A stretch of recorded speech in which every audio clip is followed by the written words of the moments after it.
I'm Emily. And I'm Ethan. We're traveling across America in search of its most captivating communities. All the while, we're working from the road and taking the adventures as they come. This is Remote! No, it's a no for me. That's a yes. It's a necessity. I can't sleep without a body pillow. I'm your body pillow. I'm your rotation pillow. Emily brought a body pillow that is the length of this Yeah, frog. I saw that. Which I agree, Rooster. Go on. In there. Get in there. Go on, Nico. Nico, this way. This way. Nope. Wrong seat. He gets his water on his bed? Is they gonna tip it over? Well, it's a non-tip bowl, but he sticks his paw in it and gets the water everywhere that way. Okay. Good doggies. Even though we're in a bigger car now, Parkinson's law dictates that the amount of stuff that you have will occupy all available space. And so it seems like our stuff tripled in size somehow, and we still have to pack the car to the absolute ceiling. And basically the dogs are at the very, very tip top with their heads stuck through the sunroof, which they love. Yeah, they're having a blast. They're just happy to come along.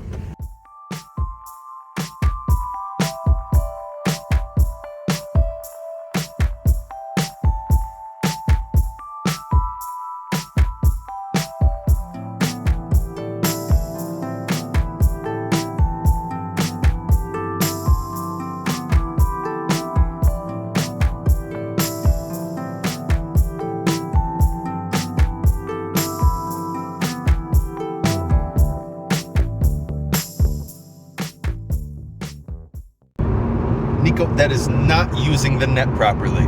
Over the winter, we were just kind of like done traveling. We really just wanted to like be in one place and focus on work and like hunker down during the cold weather. But now that spring's approaching, it does seem pretty exciting to be back on the road again with like the prospect of the wildflowers coming out, getting to the beach, and there's all kinds of fun stuff waiting for us. As we drove westward, it was fascinating watching the scenery change from pine-covered alpine ski resorts to buttes and canyons.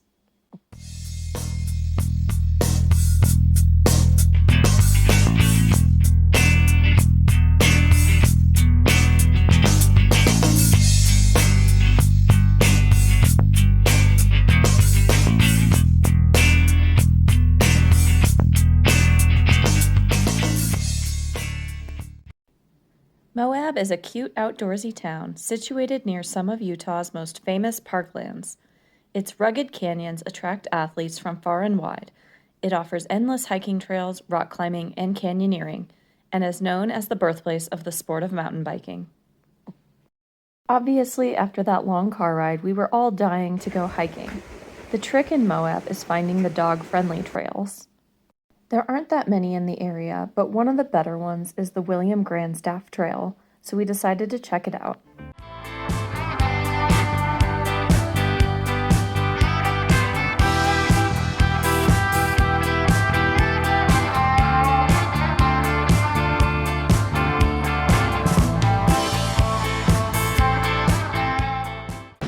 Symbol from the ancient canyon dwarves of Utah. It's times like this that I think back to my city apartment and how I would sit there all day listening to the sounds of traffic and construction and my neighbors fighting each other in the hall. And that's when it really occurs to me that now I understand the meaning of life's too short to live in Dallas.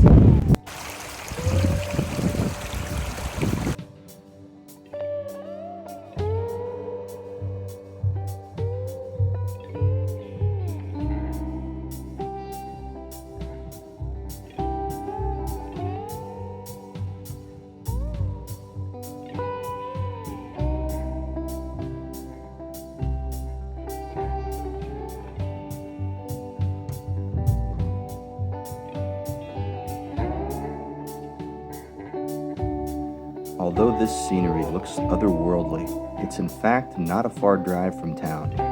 If you walk outside anywhere in downtown Moab, you'll be surrounded by these beautiful, huge red cliffs. In fact, the scenery in Moab is so iconic, it's been used in over 50 feature Hollywood films.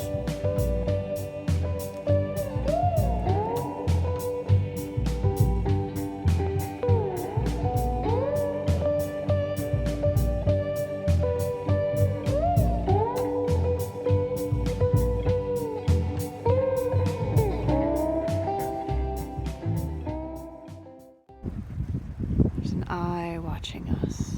I had not been to Moab in many years, but I have some really good memories from there. When I was in college, my dad and I met up in Moab, which was halfway between the town I grew up in and Arizona State University, where I was going to school. We rented mountain bikes one day where we rented road bikes. We did some hiking. So it was kind of a mixed adventure. I remember very well we rented the mountain bikes and went on to this really famous mountain bike trail called Slick Rock. And it's definitely like more of an advanced course. And my dad hadn't mountain biked since he was in his 20s.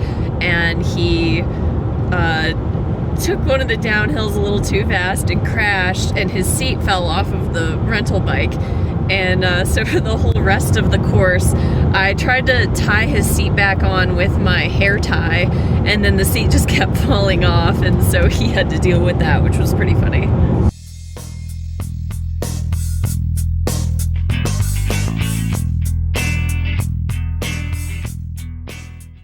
Most of Utah sits within the Colorado Plateau, named such because it relies on the drainage of the Colorado River. The plateau is largely made up of high desert with scattered areas of forests. Bright red rocks are a common sight, left bare to the view by dryness and erosion. Domes, hoodoos, fins, reefs, river narrows, natural bridges, and slot canyons are only some of the memorable features typical of the plateau.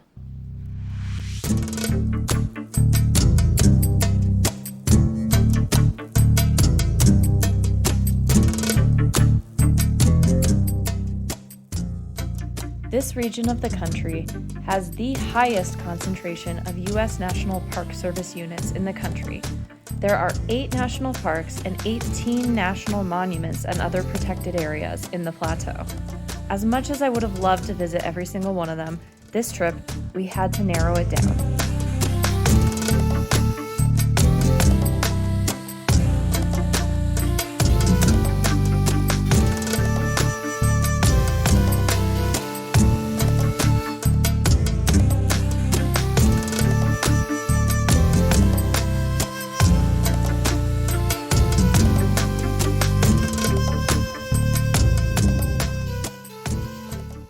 To come to Arches, even though the dogs can't go on the walks with us, but we're kind of hiked out today, so we thought it'd be okay to just kind of sightsee, and it's cold.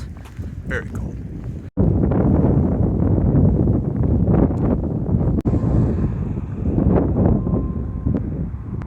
When you're in this part of the world, you can't help but think of God as a kid in a sandbox, molding weird shapes out of Play-Doh and plopping them down wherever he wants in the sand.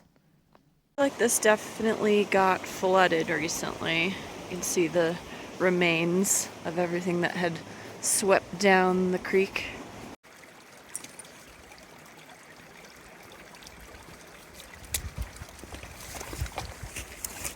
I have been carrying around these dog wash mitts for like over a year, and I finally have the perfect opportunity to try one. That's enough. Come here, Jai. Where are you going? You're next. This is where the food trucks all migrate to come together and hibernate through the long, cold winters.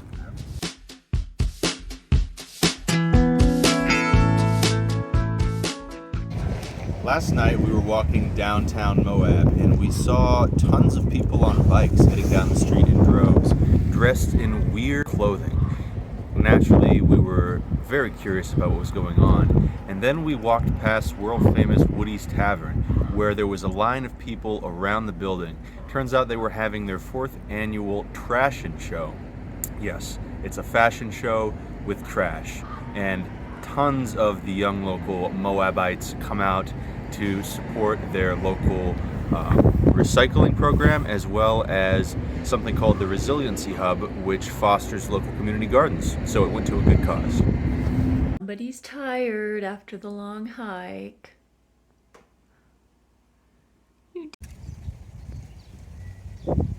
So Moab was really cool. You can basically wander off into any direction, and within 10 minutes you're just in the middle of vast wilderness. And I think that really spilled into like the vibe of the whole town. Everybody was, I don't know, they just seemed like very grounded and friendly, and there was this like underlying sense of adventure. There wasn't kind of the staleness, I guess, that you find in places that are maybe more disconnected from nature. One of those spots that's only 10 minutes from town is the Hidden Valley Trail, often overlooked by tourists.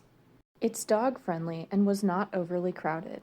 The first part of the trail had sweeping vistas of the valley with the town below us. We are hiking towards the infamous Hidden Valley to locate the long-forgotten ranch dressing mines which were abandoned shortly after the Civil War.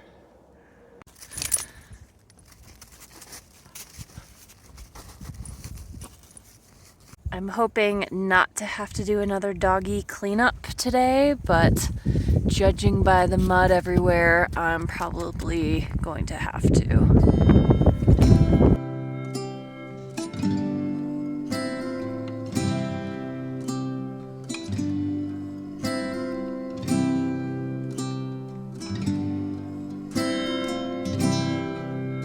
This is so cool, and I really don't want to go back, but I also don't want to get stuck in the snow at night. It gets so cold here at night. Learned that those are petrified sand dunes.